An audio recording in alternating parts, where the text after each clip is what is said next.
Egoli, la ville de l'or, la ville entourée de gisements d'or.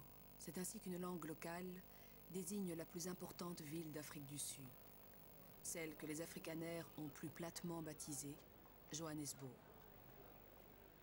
Pour beaucoup d'observateurs des sombres années 70 et 80, Johannesburg, c'était d'abord l'immense cité dortoir de Soweto, toute proche, mais tenue à distance. Là où, en 1976, manifestant avec d'autres contre l'introduction de l'Afrikaans dans les écoles, un enfant de 12 ans, Hector Peterson, a trouvé la mort sous les coups de la police de l'apartheid.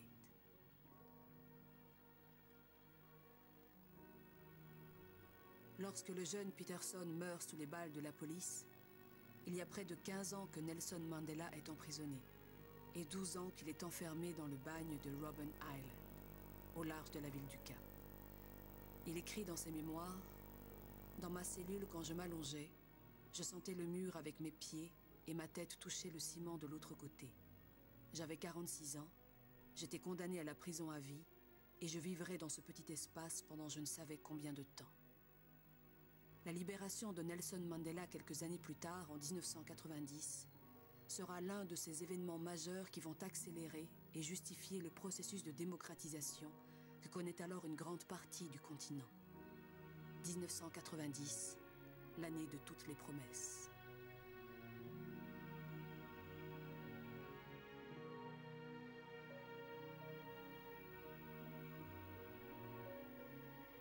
À l'aube de l'année 1990, l'ensemble des pays africains vit encore sous le régime des partis uniques. L'un de ces pays fait exception, le Sénégal, où Léopold Sédar Senghor a depuis une quinzaine d'années adopté le multipartisme et préparé sa succession de façon démocratique.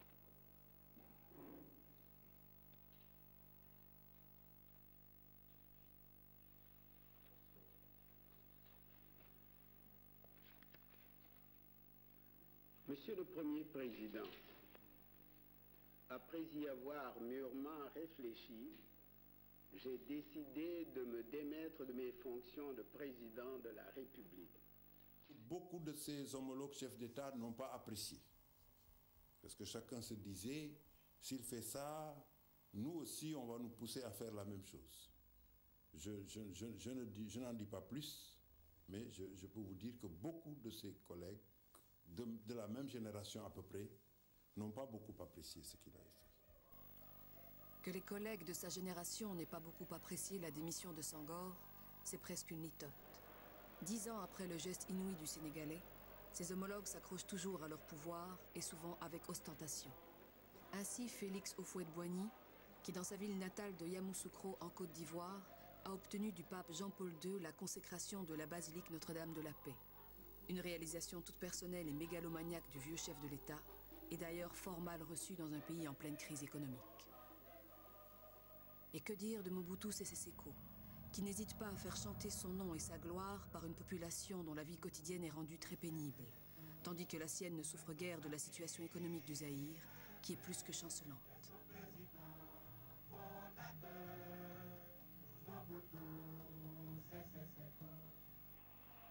Juvénal Habyarimana, pour sa part, dirige le Rwanda depuis 27 ans et ne semble donner aucun signe de lassitude dans cet exercice. Quant à Omar Bongo, cela ne fait jamais que 23 ans qu'il est à la tête du Gabon, sans doute trop peu pour envisager un changement des institutions. Moi, je vous dis et je vous le confirme, le multipartisme au Gabon, zéro. Tant que je serai là, il n'y en aura pas. Depuis 1966, les coups d'État militaires se sont succédés au Ghana. Le dernier d'entre eux a porté au pouvoir le capitaine d'aviation Jerry Rawlings. Admirateur de Nkrumah, Rawlings a entrepris avec succès de nettoyer la maison de la corruption et du népotisme, mais hésite encore à rétablir le multipartisme. Some of the students we talked to said, he's a soft dictator. A dictator, but a soft dictator. But will people have a right to vote you out? And the party out? I'm saying that we can vote people in and out. Personalities, okay? But my dear, what we need to do in this country is to establish a situation where even if it was the devil who should come and sit on top of us in Ghana.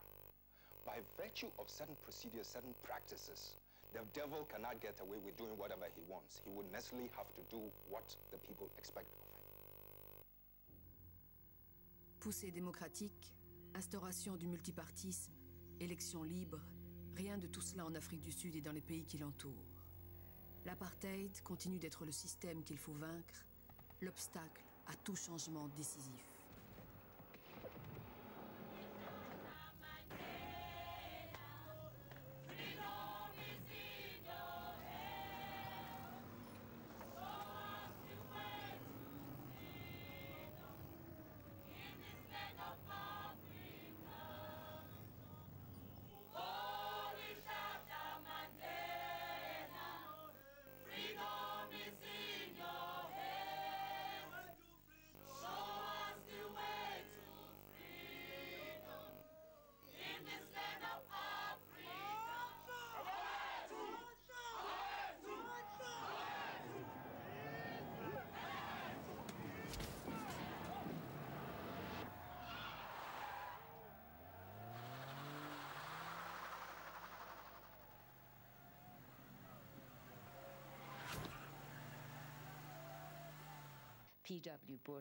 Peter Willem Botha était alors président. Et tout le monde s'attendait à ce qu'il reconnaisse la nécessité des négociations avec l'ANC. Mais il ne l'a pas fait. Il a fait machine arrière. Comme on l'a dit à l'époque, il a refusé de franchir le Rubicon. À partir de là, les sanctions se sont intensifiées. La résistance s'est intensifiée. Il paraissait évident que ça allait exploser, mais personne ne savait quand. Les guerres que l'Afrique du Sud menait dans les territoires voisins aggravaient la situation. Nous nous sommes retrouvés dans une impasse. Le gouvernement ne pouvait pas augmenter la répression parce que le coût de la guerre contre l'Angola et la Namibie se ressentait trop sur l'économie sud-africaine. Alors, à la fin des années 80, il était évident que quelque chose devait changer. Mais on ne savait pas quand ça arriverait. Et le changement se produit. En août 1989, Frédéric de Klerk succède à Peter Willem Botha, chef de l'État démissionnaire.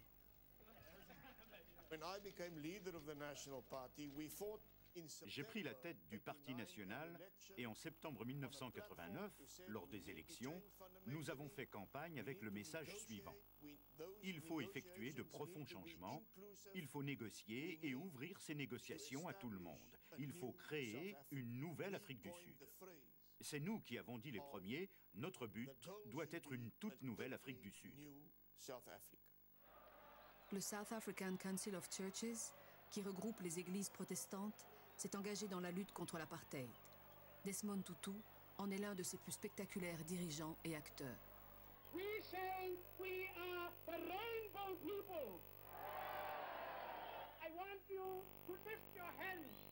I want you to say our march to freedom is unstoppable. Our march to freedom for all of us. It was as if the whole global climate, Le climat politique international